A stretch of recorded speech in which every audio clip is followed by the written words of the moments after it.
the honest truth. Okay, so let's look at the verses here. So we left off on verse 28. We'll start from there. So Sri Shukadeva Goswami said, "My dear king, when all the demigods offered him their prayers, the Supreme Personality of Godhead, Lord Hari, carrying his weapons, the conch shell, disc, and club, appeared first within their hearts and then before them. Surrounding and serving the Supreme Personality of Godhead, Narayana, were 16 personal attendants decorated with ornaments and appearing exactly like him, but without the mark of Srivatsa and the Kaustuva jewel. O king, when all the demigods saw the Supreme Lord in that posture, smiling with eyes like petals of lotuses grown in autumn, they were overwhelmed with happiness and immediately fell down like rods, offering dandavats. Then they slowly rose and pleased the Lord by offering him prayers." Okay, so let's hear the prayers of the demigods. The Lord has appeared in reciprocation with the surrender of the devatas. Now the devatas offer prayers. So we'll look at the first few of them at least. We'll try. Shri Deva Uchuhu Namaste Yagyaviryaya Vayase Utate Nama Namaste Yasta Chakraya Nama Supuruhutaye.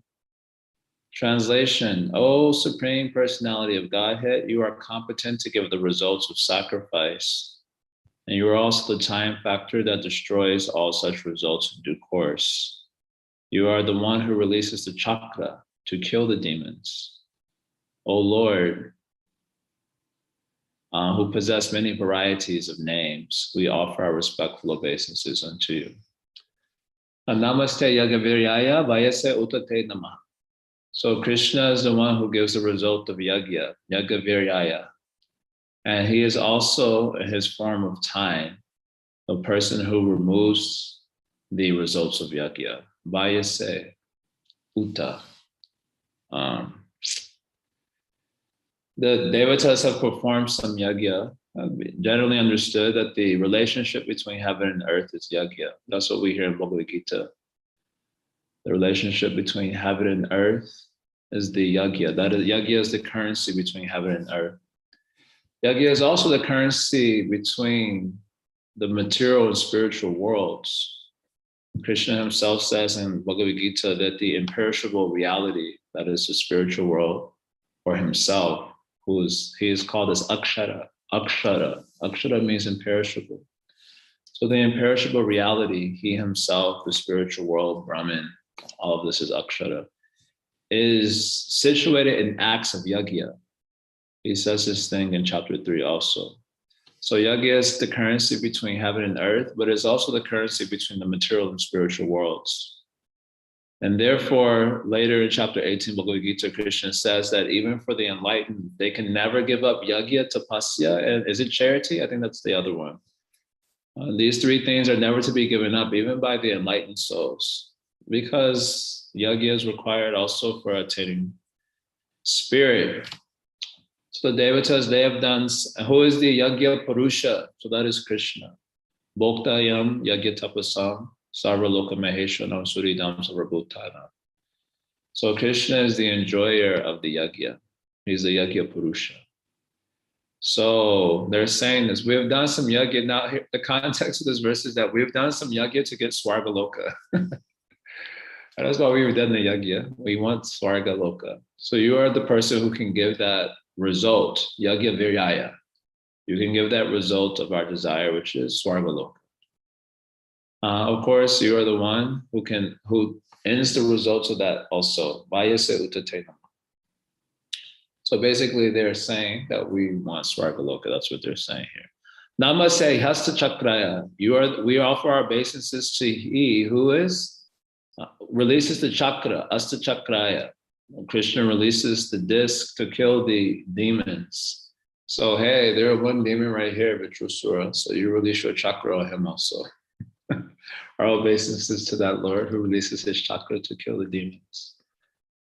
And Nama, Supuruhutaye. The Lord is one who is having many varieties of names. So this statement will connect to another verse. We'll connect to verse 33. We'll come back to this. But you are one who is having many names. So our obeisance is unto you. So Krishna may respond, Krishna, Narayana, the form of the Lord that is before the Devatas. He said, why are you praying for Swargaloka? I know you're calling me Yagya Viryaya, the one who gives the result of Yagya, because you want Swargaloka. That is what you're asking for. You've used Yagya as the currency. So what do you want to buy with that currency? I would like Swargaloka, please. How come you don't ask for Vaikuntha Dham? Sri Vishwanath, he gives this as the hypothetical question. You want to use Yagya as a currency to get Swarga, why you don't ask for Vaikuntha Dham? So the next verse, they give the reason why they're not asking for Vaikuntha Dham. Yate gatinam trishirnam ishitu paramam padam narvachino visargasya dhartar veditum arhati. O Supreme Controller, you control the three destinations: promotion to the heavenly planets, birth as a human being, and condemnation to hell. Yet, your supreme abode is Vaikuntha Dham. So, Gatinam Tishrirnam. So, Tishrirnam means the three destinations in the material world. That is the heaven, earth, and the subterranean region, or hell also. So Gatina means, going to the destination, those three destinations. So Ishitu means you are the controller. Because, of course, there's a law of karma, but behind the law of karma, there is the Paramatma. So he's giving the results of our activities he's giving the results of our activities. So it's not that there's just like an impersonal mechanism that bestows the results, but there's a controller behind that. So that is Paramatma or Krishna. So he is called here as Ishitu, the Lord of the three destinations. Okay. Paramampadam, but his Paramampadam is a reference to Vaikuntha, his supreme place. His supreme place is Vaikuntha Dham. Okay. So next part. Since we appeared after you created this cosmic manifestation, your activities are impossible for us to understand. We therefore have nothing to offer you but our humble obeisances. So na arvachina visarghasya. So a person who appears after the visarga. So the word sarga means the first creation, right? And the visarga means the secondary creation. So the sarga is done by Mahavishnu, and the visarga is done by Lord Brahma. And then from Lord Brahma, he manifests the various Prajapatis, and then the Devatas come later.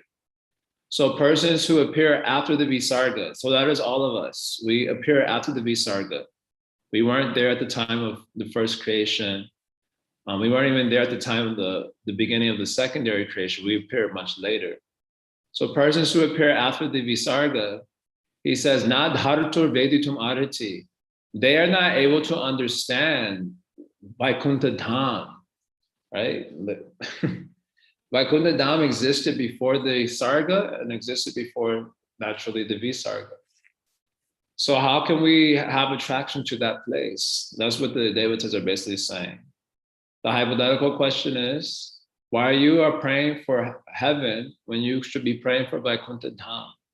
So they're saying we appear after the visarga. So persons who appear after the visarga, they can't appreciate that which existed before that, like Vaikuntha Dham, like the Supreme Lord. Therefore, they only pray for that which is, before their field of awareness, and in other words, matter. That's what interests them. That's a fact. So even amongst the devotees also, if they don't do Shravanam very nicely, then our appreciation is for what is immediately available to our field of awareness, which is matter. That's what's immediately available to us. And so, nadhartu vedutu mariti. We're not able to understand that which is appearing before matter. So this is our difficulty in the material world. So Prabhupada nicely writing about this also, that we don't know what to pray to. We don't know what to pray from God. Or say it another way, we know only how to pray for material things from God. That is our true heart's intent, our true interest is that. Because there's a nice verses there. I'm remembering Srila Prabhupada's introduction to Bhagavad Gita. And there he's, oh my God. Anyway, he quotes this verse from the Chaitanya Charitamrita, Maya Mukta Jivhara Nahi Swata Krishna Gyan. So the jivas in this world, we are Maya Mukta. We are deluded by the Maya potency of the Lord. As a result of that delusion, we are preoccupied with matter. We're fully absorbed in that. And therefore, Jivara Nahi Swata Krishna Gyan. The jiva on his own cannot have any information of Krishna. That is a fact. Krishna, Vaikuntha Dham, Bhakti, all these things he cannot know by his own self. That is impossible because he is bewildered by the deluding potency of matter. So Krishna, to show kindness to these living entities, what is the next part of the verse? Hold on, I'm just pulling up. Jivera Kripai, to show mercy to the jivas. Kaila Krishna Veda Puran. So Krishna, in the form of Srila Vyasadeva, is given the Vedas and the Puranas to show kindness to these living entities who can have no information of that world that existed before they came into existence in this world. So then Prabhupada's commenting on this verse here in his introduction of Bhagavad Gita. He describes how, now I'm remembering. So this description of Prabhupada, I'm going to speak about it in terms of how Prabhupada speaks about it here. He speaks about it actually commenting on this verse of Bhagavad Gita, a very nice verse, that whatever your consciousness is absorbed in at the time of death, that state you will attain without fail. Yang yang bhakti smanam bhavam. Whatever bhavam means, nature. So whatever nature we're remembering, there's spiritual nature, the material nature, broadly speaking. So whatever nature you're remembering at the time of death, tam tame vaitu konteya, O son of Kunti, that state you will attain. Why? Sadata bhava bhavita. Because your consciousness was always absorbed, sada bhavita, was always absorbed in tat bhava, in that bhava, that particular nature. So then Prabhupada said, how is it possible to be absorbed in a spiritual bhava, a spiritual nature? So then the Lord has come and given the Veda Purana for that reason, so that we can transfer our preoccupation from matter to spirit.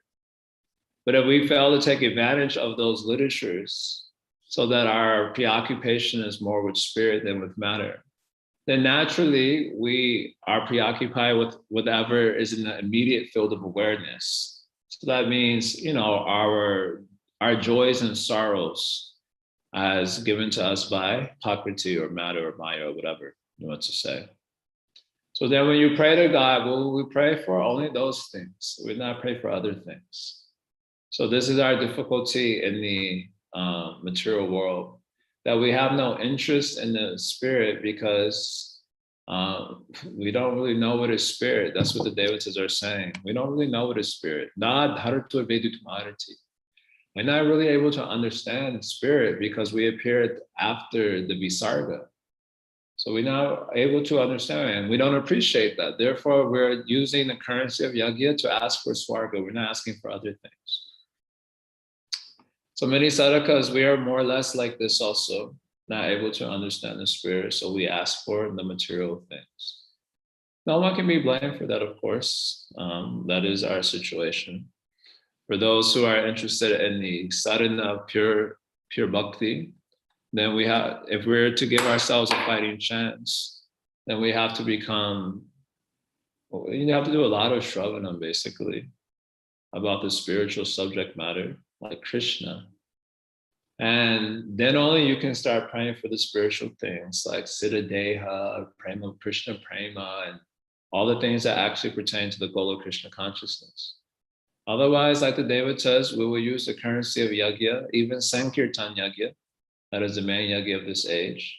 We'll use that only to please solve my problems in this material world. That will be our only interest. So here the Devatas are saying, in response to the hypothetical question, why are you not praying for Vaikuntha Dham? No, we appeared out with the Visarga. Therefore, our interest is not in Vaikuntha Dham. Our interest is only in the destinations in this material world.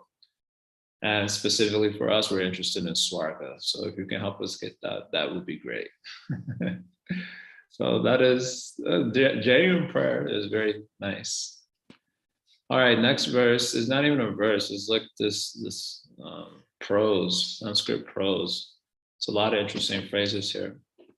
But the first part of the verse is just a lot of names of the Supreme Lord, because the Devatas have explained that Supuruhute, our obeisances to you who are glorified in many names. So then they perform Sankirtan of the names of the Supreme Lord. So this is the first part of the verse, or just read it. Translation: O Supreme Personality of Godhead, O Narayan, O Vasudeva, original person, O most exalted person, supreme experience, welfare personified, O supreme benediction, supremely merciful and changeless, O support of the cosmic manifestation, sole proprietor of all planetary systems, master of everything and husband of the goddess of fortune. All right, so that's the first part. Prabhupada in his commentary here explains that the names of the Lord, they kind of exist on different domains of realization, if you will. In other words, how people become acquainted with the Lord is in accordance with their realization. And that is that name that they appreciate, the name that is in accordance with their realization. So some refer to God as Brahman, some as Paramatma, Mahavishnu, Shuddhadakshaya Vishnu, Garbhodakshaya Vishnu. Some as the Chaturvyuha, Vasudeva, Pradyumna, Niruddha, and then some as Krishna. These names exist in you can say holarchy. This is a weird word, holarchy. The word holarchy means a holon is a whole, like a circle. It's a whole that is comprised of parts that are themselves whole. And then those wholes are also comprised of parts that are themselves whole. So there can be a holarchy. So God is like the huge circle that contains everything. So he is the holistic truth, the whole truth, and nothing but the truth. But inside of Krishna, you can say, are different forms of the Lord. They are also wholes, but there's a greater whole that encompasses them. So this is called as a holarchy, where there's a whole that has parts, amshas, kalas, or vibhinamshas, that's the jivas. We are also wholes, but although we are whole, we are also a part of a greater whole that encompasses us.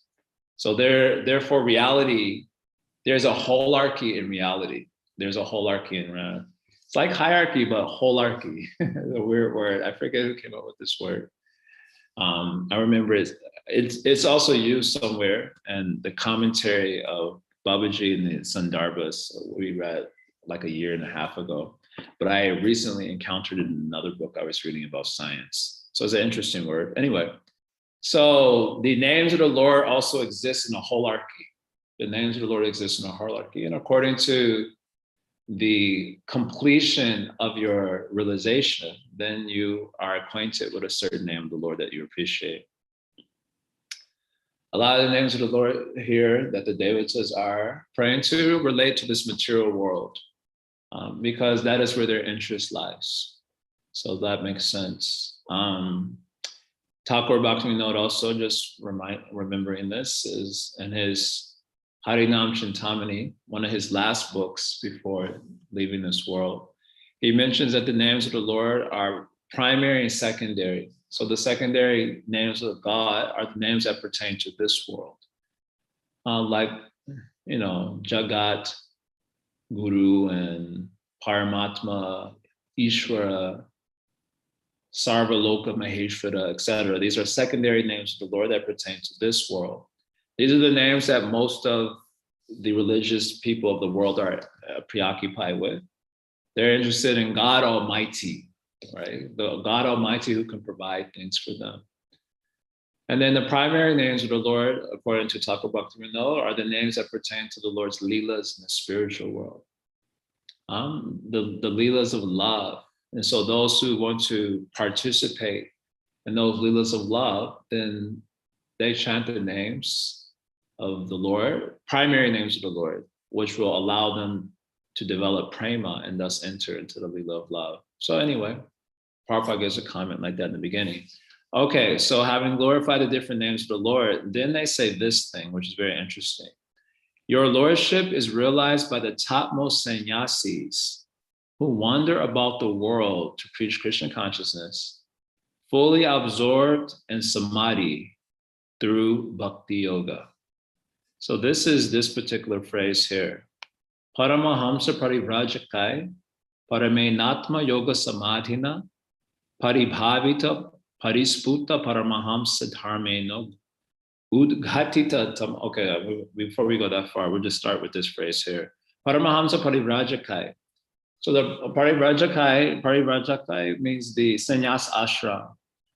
So there are 4 types of sannyasis. I don't remember the 4 categories. The last one is called Paramahamsa, and before the Paramahamsa, Parivrajaka. So the Parivrajaka sannyasis are the ones who travel around and enlighten the householders. And the first 2 forms of sannyasi, and you don't remember the names of those first 2 forms. I should have looked it up. Anyway, I don't remember. And the first form of sannyas, you live near, what is that? Bahudak and Kirtidak or something like that. Kutichaka. Bahudaka, and the other one? Kutichaka. Kuchi.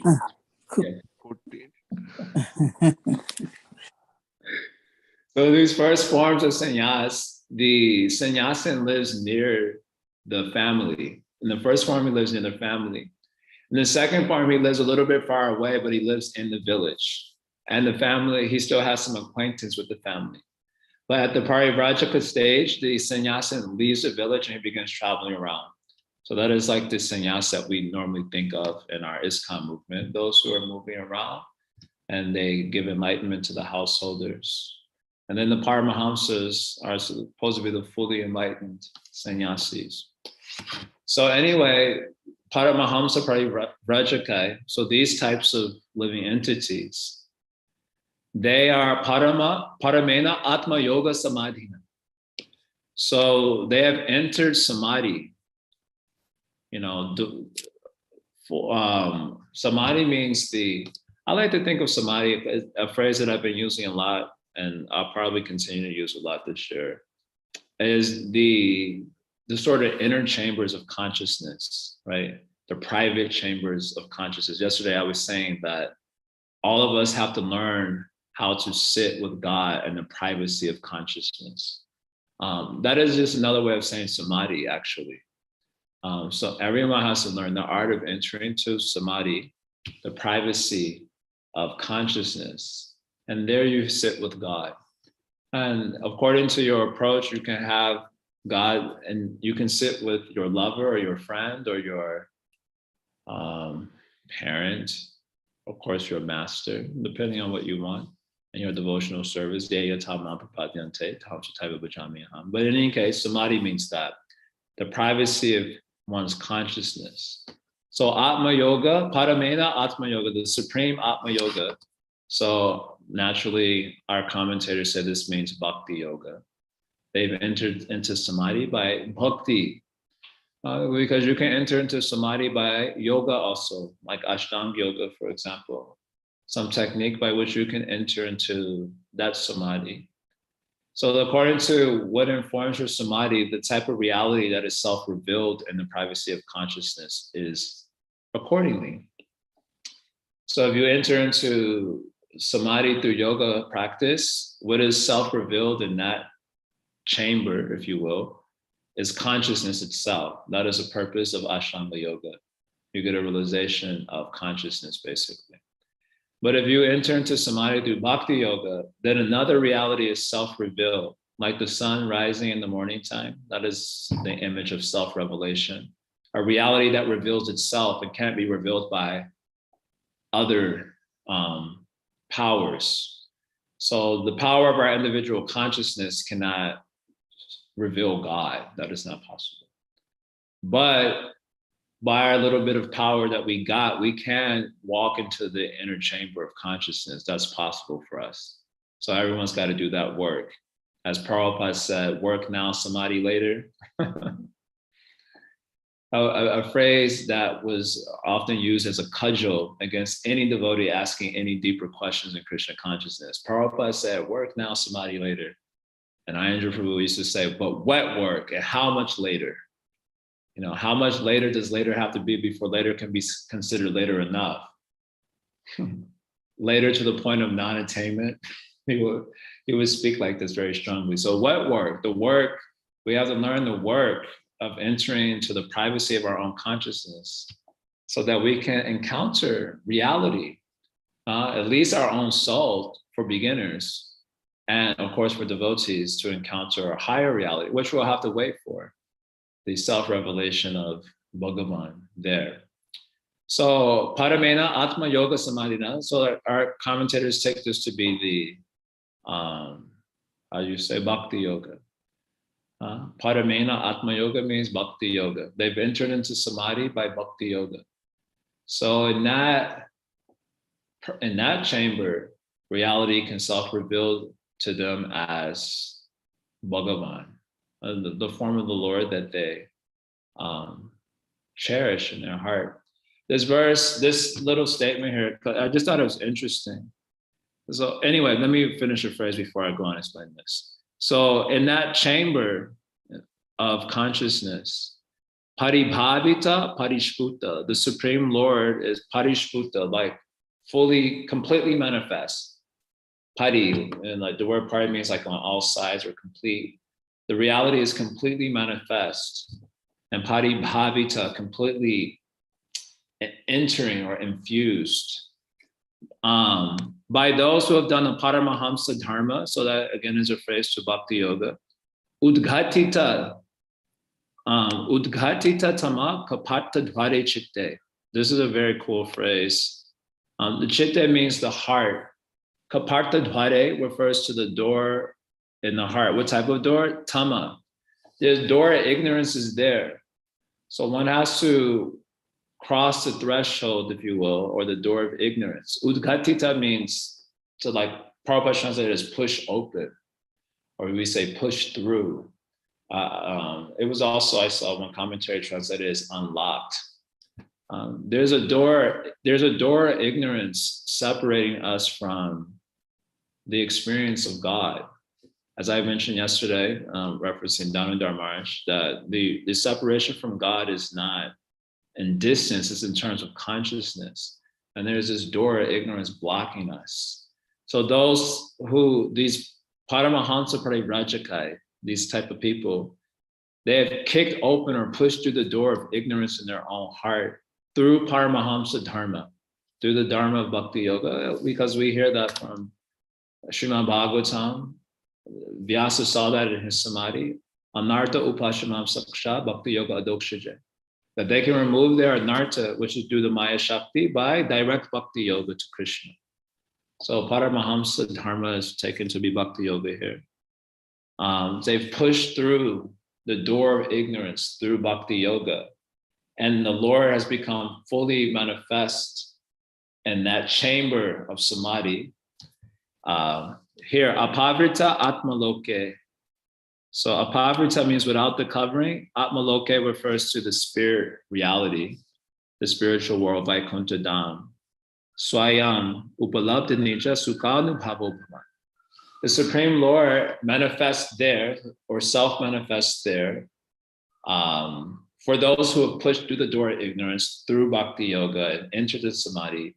The Supreme Lord, along with his Vaikuntha Dham, his associates, they manifest there without any covering. And then one upalabdhanija sukhanubhava. And then one experiences the happiness of that realization. Sukha Anubhava. Right. A couple of things came to mind looking at this phrase this morning, and half consciousness, because my workout was a little bit too hard. But the first thing that came to me is that the people who are part of Mahamsa Parivrajaka, they realize this. So I found that to be interesting, because is it indicating that we have to become sannyasis to really do the work of entering into the privacy of our own consciousness and pushing through the door of ignorance so that God can self-manifest there without any covering? And, a part of me wanted to just be like, yep, it looks like that's required. Now, we're not all going to take sannyas, at least not immediately, but it did remind me of another verse from the Srimad Bhagavatam. So it's in a famous section, the Navayogendra, they are teaching King Nimi. And the famous verse we are always quoting it all the time, Vayam Dutiya Benivesha Tasjat, that verse. So in that series of verses, they're answering questions about Bhakti Yoga. Having glorified Bhakti Yoga in various ways, they finally speak about the sadhana and the sadhya of Bhakti Yoga. And toward the end of these phrases in verse 39 and 40. Verse 39, it's a phrase in here that's very attractive to me. I'll just read the translation. It says here, intelligent person who has controlled his mind, who conquered fear, should give up all attachment to material objects such as wife, family, and nation, and shall wander freely without embarrassment, hearing and chanting the holy names of the Lord, the bearer of the chariot wheel. The holy names of Krishna are all auspicious because they describe his transcendental birth and activities which he performs within this world for the salvation of the conditioned souls. Thus, the holy names of the Lord are sung throughout the world. So anyway, this last line, Gayam Vilajo Vichara Sangha. A Sangha means without the attachment. Sangha means attachment, or Sangha also means association. So without attachment, without material association. Vicharat, they wonder, or here it says one should wonder. Singing without inhibition. Singing what? Well, the names, Gitani Namani Ta Artakani, the names of that person, the names and activities of that person who carries the chariot wheel. So Gayam, singing without inhibition and just wandering without attachment. This is basically a verse describing the sadhana of a devotee. And the next verse, which is very famous, this verse, Sri Chaitanya Mahaprabhu's spiritual master called us the essence of Bhagavatam. So Evamvrata, being situated in that sadhana of being without attachment, wandering, singing without inhibition. Swapriya Nama Kirta, specifically chanting the names that are dear to you. So through that instrument, if you will, through the method of chanting the names that are dear to your heart, which is very apropos for the particular verse we're looking at also, which begins with a long list of names. Chanting the names of the Lord that are dear to your heart, through that method, Jatanurago Dhruta Chitta Uchai. One awakens prema. Anuraga means prema. And the heart melts. And then when the heart melts, there's all these different devotional ecstasies that's mentioned in the last part of the verse. Also a very famous verse. So there's a sense of, there's this, of course, this is the detachment. This is the natural detachment that's supposed to come from Bhakti Yoga. So we're not saying nor encouraging an unnatural imposition of renunciation on our life.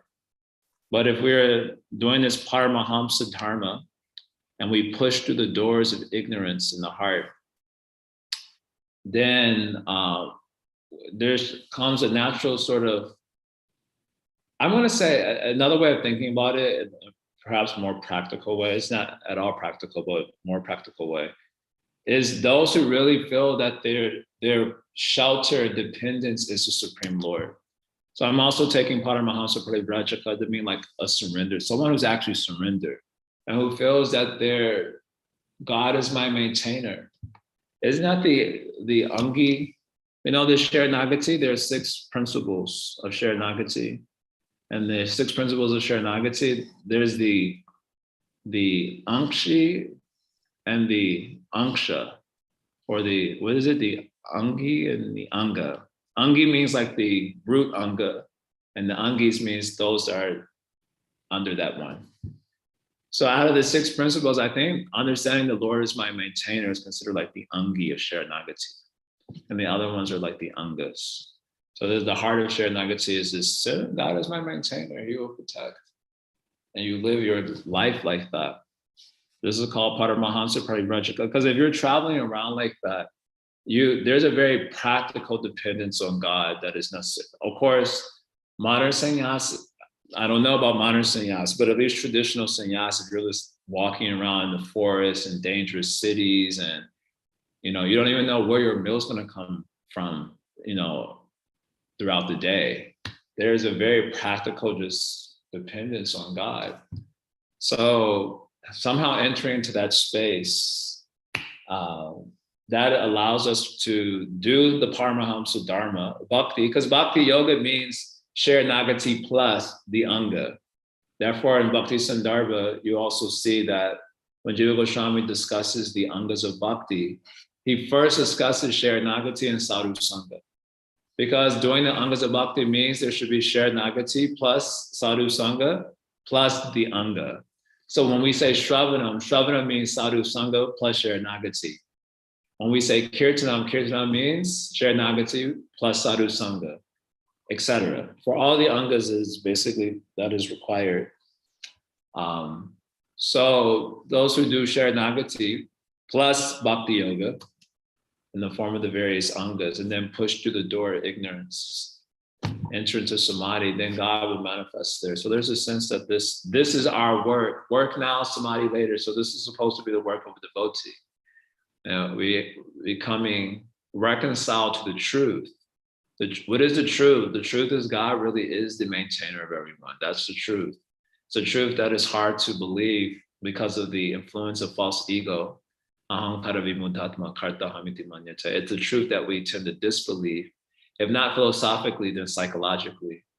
But once we are reconciled to that truth, then we can do Bhakti Yoga, as it's supposed to be done, Bhakti, Sharanagati plus Bhakti Yoga.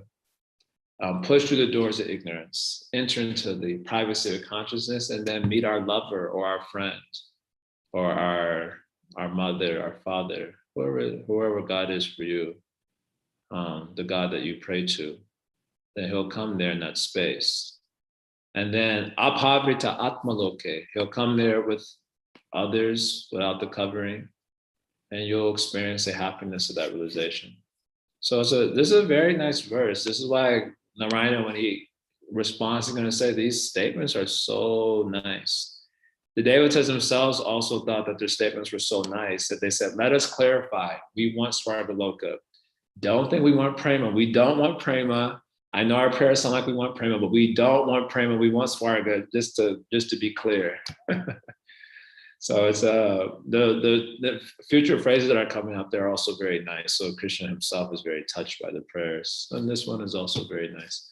Okay, so I'm going to pause there. That's the best I could do this morning because it was really hard for me to study. Okay, so let's see what's going on here in this chat box. Tamir says, it seems Devatas are philosophizing their attachments. Yeah, that's natural, right? Even heaven existed before Devatas are born. Yeah, that's right. So, but heaven is right before their field of awareness. So that's why they're interested in it. That's the point that I'm making. So the question is, why aren't you interested in Vaikuntha Dham? I don't see Vaikuntha Dham. What I do see is heaven. So yeah, I'm really interested in heaven. Can I have that? What I do see is this material world that surrounds me, and I want a wife, and I want a house, and I want this, and I want that. That's what I see. So it's philosophizing. It certainly is philosophizing. It's also true. It's also true. So that's why we mentioned that if we don't do a lot of association with Shravana, which can give us access to reality that isn't before the purview of our senses, then this will be the result. If we go to God, we are his devotees, so we'll go to him, but we'll pray for the material things. That is natural. Tamir says, work means etavadeva jignasam, which will lead to samadhi. Just a comment. Very nice comment. Harisham says, doesn't Srila Prabhupada say that and the Narada Muni pastime, that this is the perfection to wander freely without any care, singing about God? Probably. That's what Narada himself has done also. It's very impressive life. So again, as I was saying, hardly anyone can just step into that. You have to really be reconciled to the truth that God is really the maintainer. So it's very hard to feel that viscerally. We accept philosophically, we are God's devotees, so we don't have any problem accepting philosophically, but to feel that viscerally and to act accordingly. So that is, you can say that is a work that we have to do. It's the work of reconciling ourselves to the actual truth. So not at all easy, obviously. Harisham has a reflection. Yeah, well, when you were explaining how the Devtas are asking for heaven because Vaikuntha is something outside of their experiential jurisdiction, I was just reflecting on how these kind of prayers, when offered by devotees, like the Prachetas, for instance, it's why for a devotee, the repetitive call is for the association of sadhus, because yes, Vaikuntha is outside my realm of experience. So just give me sadhu sangha. Why? Because then I'll hear about Vaikuntha, I'll hear about you, I'll hear about everything that goes beyond my ability, my experiential limitations, So I was just appreciating the comparison between how devotees pray and how the Devatas are praying. Of course, the Devatas are also devotees, but I guess how devotees who have no other intention but to please Krishna, how they pray versus devotees whose intentions are a little bit mixed, So Yeah. just that emphasis on sadhu sangha. That's a very nice comment. Thank you. It looks like Mother Girl's got something also. Yeah, just to repetition, would you please repeat what you said, Bhakti Siddhanta said was the essence of the Bhagavatam? No, it was Sri Chaitanya Mahaprabhu, spiritual master, Ishwar Puri. So Ishwar Puri said this particular verse. I'll share my screen again. Oops. He said this particular verse, 11 to 40. Evam Vrataswa Priyadam, that being fixed in the sadhana of wandering and singing the name and activities of the Lord without inhibition, and specifically singing the names of the Lord that is dear to your heart, then one develops prema for the Lord, and the heart melts, and then one laughs and cries and becomes agitated and sings and dances like a madman, not caring for public opinion. So Ishwar Puri apparently said this verse is the essence of the Bhagavatam. Mm-hmm. At least according to Kaviraj Goswami. This actually makes me think of another question. Our objective is to, if I understand correctly, to develop this relationship with Krishna, which actually means to develop a sense of, or a feeling that is due to that relationship. My feeling with Krishna is going to be different from anybody else's feeling that they have when they hear this name Krishna. Mm-hmm. So relationship means having a feeling in relationship to the person. So this feeling that is developed, yes, we do our sadhana, but does that feeling come by Krishna's mercy and reciprocation for our sadhana? That's how I understand it. I understand that this image is given, I forget where it's given, but the jiva is compared to the arrow, and the mantra is compared to the bow, I guess, and the target is the absolute truth, or in our case, the target is Bhakti Bhakti. So the sadhana is like that. We have our target. Our target is a certain feeling, as you say, Bhakti Bhakti, and that's what gets us up in the morning to do our sadhana. Hopefully, now a lot of us are Vaidhi sadhaka, so we just like, I'm supposed to do it. That's the whole spirit. So not as appreciable, honestly. But when we come to the point that the reason we get up in the morning to do sadhana is because we want that feeling, as you say, that particular one, that bhava. Then in reciprocation with the fervency, I don't think that's a word, the ferventness, that might not be a word either, of our sadhana, of our wanting that, and making advancement through the various stages with that as our goal, then the absolute reality reciprocates with us and give us what we want, that bhava. So the tat bhava, bhavita, that's how I understand it. That analogy, isn't that, I think I've seen it in the CC, right? It may have been quoted in the CC. It's definitely a Bhagavatam statement. Sachinanda Maharaj, on his, like, I remember on his newsletter or something, he used to post this verse. And the bow was our sadhana, right? I think so. I may be speculating a little there. The bow is the mantra of the sadhana, and the jiva is the arrow, and the target is the absolute truth.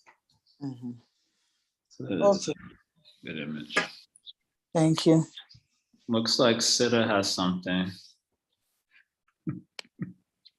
Hare Krishna, Prabhu. Hello. Prabhu, I was wondering, you quoted that verse, Yame Mapis Svanam Bhavam Trijatiyante Kalevaram. Specifically in regards to that verse, that Krishna is speaking there, if somebody remembers me, whatever they want to remember, that's the goal they achieve. And then if they remember me, they come to me. So does that mean that one doesn't need to have love for God for necessarily? Yeah, but somehow you asked me this question. I'm sorry, I forgot to reply to that. I meant to. Yeah, there's so many statements that we hear. If you just remember me at the time of death, then you'll attain me. So it's not much talk about prema or any of that. So what is this prema talk about? Yeah, I got, my intuition when you first asked me this question was that, yes, by remembering God, you can attain God, no problem. But how you remember him is going to make a difference. It matters in the sort of attainment that you get. So there's a type of, I forget the technical term though, that in BR Bhakti Rasamrita Sindhu, there's a type of term for like general bhakti. So there's a term for like just general bhakti, no specific feeling for the Lord as such, at least in terms of one of the four rasas per se, just a general devotion. I remember God. So, okay, then if you have a general remembrance, then you get a general result. So I don't know what that is exactly, maybe Vaikuntha Dham also. But if you're wanting to enter into the love, Leela of God, so you have to remember in a specific way to participate in that. So this whole prema talk is for our tradition. Ours is a Rag Marg tradition that wants its jivas to enter into the love, leelas of the Lord. They're interested in expanding Krishna's sense gratification. That is the definition of prema. Prema means that which brings pleasure to the senses of Krishna. This is how Kaviraj Goswami is defined prema. So those who are votaries or those who have come down to preach Krishna consciousness, they're interested in expanding the sense gratification of Krishna. So they preach Rag Marg and they preach, Kevala Prema, so that we may enter into that love Leela and thus expand the joy of their Radha and Krishna. So that talk is for us. But if you want to just, hey, this is too much responsibility, cultivating Rag Marg and specific relationship, got to learn this, got to learn that. It's too much responsibility. I just want to do my general bhakti, remember God. Then by that you may also gain, you will gain some result. But what result is, because it's not specific, the result not be specific also. So I cannot say exactly about that. Probably you attain Vaikuntha. You remember God, okay, go to Vaikuntha. But if you want to enter into the love of the Lord, then there's an extra responsibility required for that part. So that's kind of my intuitive answer to that particular part. I think there's a question worth asking ourselves when we have these sorts of questions, is that are we apathetic to the work of becoming a full personalist? Personalism means an identity. And identity means, in this context, it's Krishna's friend, Krishna's parent, Krishna's beloved, and all the things that comes with that. It's like, if we're apathetic to that personalism, that degree of personalism, then why should we attain Krishna's abode where the personalism is that intense, like 100% of the time? So yeah, if we're apathetic to that, then you won't get that result, obviously. You'll get some other general result at best. That makes sense, Bill. Yeah, That makes that's sense. yeah. Thank you. And then another thing I wanted to share, that was this is a reflection that, you know, as soon as you started speaking today, and you were giving a commentary how the devatas are giving a reason that they don't want to achieve Vaikuntha because they've not heard about it, and you're making a point that, you know, one needs to hear about the ultimate goal, and unless one hears about it, one won't have the desire. So as soon as I heard it's like, you know, it awakens the sleeping soul from the slumber. You know, hey, get up and listen properly, because this is your chance to, you know, hear about Vaikuntha Tattva, which you won't hear the whole day. You know, you'll be busy in this and that. So although I've heard this a number of times, each time I hear it, it's like a new sense of life goes into the soul. Like, you know, it gets a new power shot, and it's back, you know, okay, let's start working on the goal again. So thank you for speaking. Yeah, thank you for your comment. Okie dokie, maybe we can finish for today. Is today Akadashi, by the way? Well, in Michigan, yes, but we don't know what's happening in New York. All right, thank you. Wow, it's happening in New York. Yay. Okay, so we'll finish for today then. Thank you all very much. Continue tomorrow. Haribol. Srila Prabhupada ki jai. Srimad Bhagavatam ki jai. Go.